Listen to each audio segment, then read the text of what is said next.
What's going on, guys? Jeremy here from Focus Flow on this beautiful December day, and today we're going to be taking an in-depth look at the side flip as requested by my friend. So thank you for your recommendation, Max.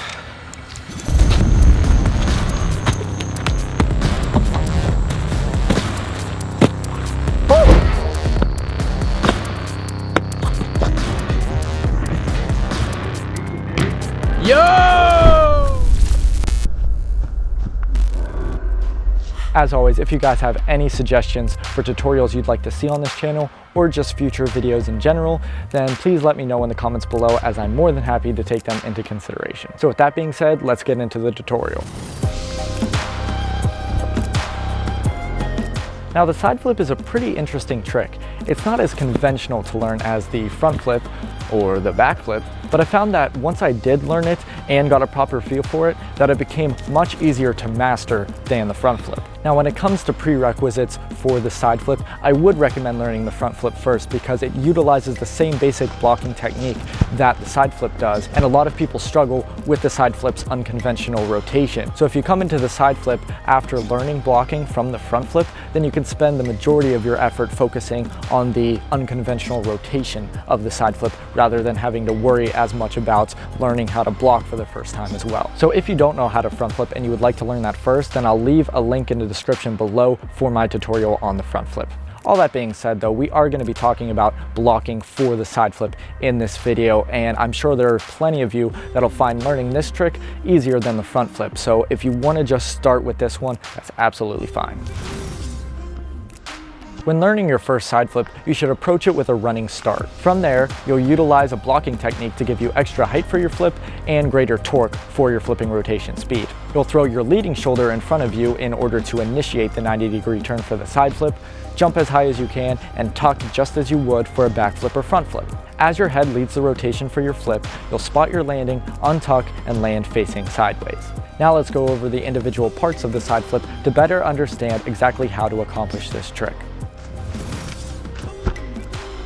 Blocking is a technique used to convert forward momentum into upward momentum in order to add height to your flips. But an often understated yet extremely beneficial part of blocking is that it also increases your flipping rotation speed. If you've seen any action movies where someone's going really fast and then all of a sudden they get clotheslined by something or someone, and then they start doing a bunch of backflips, that's exactly how blocking works. Only instead of getting your head stopped suddenly, causing your lower half to swing up into a backflip, your feet get planted on the ground, causing your upper body to shoot forward, throwing you into a front flip, or in this case, we'll convert that into a side flip. Now, in order to be able to block, we need to start with some initial forward momentum. For your side flip, this comes in the form of your running start. The faster you run, the more forward momentum you'll have to work with. However, because running at maximum speed will make it very hard to control your technique for your side flip, I recommend running at about 70 to 80% of your maximum speed for the best balance between control and power. Now that you've built up this forward momentum through running, we need to convert it into upward and flipping momentum via blocking. This is achieved by taking a slight jump in order to plant your feet in front of you. A common mistake people make is jumping too high to set up for their block. Don't do this. The only reason why we're jumping at all is to get both of our feet in front of us. Jumping any higher than necessary will result in a huge waste of energy and momentum. Now, placing your feet in front of you can be done in one of two ways: the gather step technique or the punching technique. The only difference being whether or not both feet are planted simultaneously. I personally prefer the gather step because it feels smoother and I feel like there's a little bit less impact on me, but try both and see which one you prefer. By placing our feet in front of our bodies, we're allowing the momentum we built up from running to carry us into an upright position. This will also cause us to absorb a lot of momentum in our legs. Your knees should bend, but not too much. The deeper we squat, the longer we stay on the ground, and the longer we stay on the ground, the more momentum we lose. If we do these steps correctly, this will be a successful block that provides a ton of momentum for our side flip. So as we're being carried into this upright position, we should be starting our jump for our takeoff or our set. The set involves the technique you use in the takeoff of your side flip. Although the set and the block are two individual parts of the side flip, the set needs to be done properly in order to utilize all the momentum you've gained from your block. As we're being carried into an upright position from our block, we're starting our takeoff or set. The most important part of the set is to make sure you take off from a straight body position, jumping straight up vertically.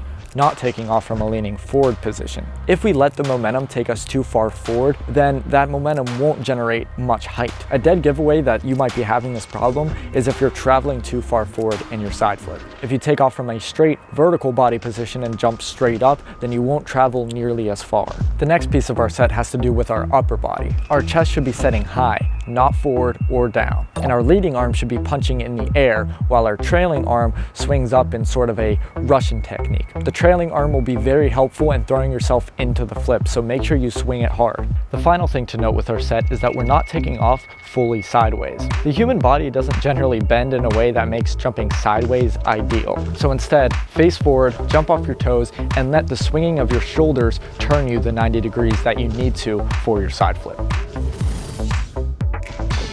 Now that we've properly blocked and set for the side flip, it's time to tuck. As usual, the tighter you tuck, the faster you'll be able to flip. For my side flips, I prefer to tuck with my hands underneath my quads, but you may find more luck trying to grab your shins. It's really up to you. When you tuck, you should be in a fully sideways position, and don't just try to get into the tuck. Actively think about pulling your trailing hip into the rotation of the flip and doing the same thing with your head. It's really easy to neglect this step because you can't really see it when someone else is doing it, but you can definitely feel it and feel the difference it makes.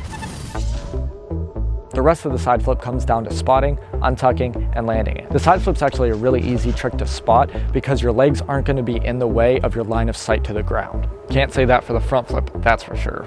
So once you spot your landing, untuck and absorb the impact. There are a couple of ways to land a standard side flip. The basic way is to land both feet at the same time, facing the same way as you rotated. Another way is the side flip precision, which involves unturning 90 degrees to land forward the same way you were running. And finally, my favorite way is the step out, which is unturning but landing one foot at a time, which just makes it feel a lot smoother and cooler. Each way has its own purpose, so it's not like you find one you like and that's the only one you have to do. But I do strongly encourage you not to try the other two variants of landing until you've really got a good feel for the basic one.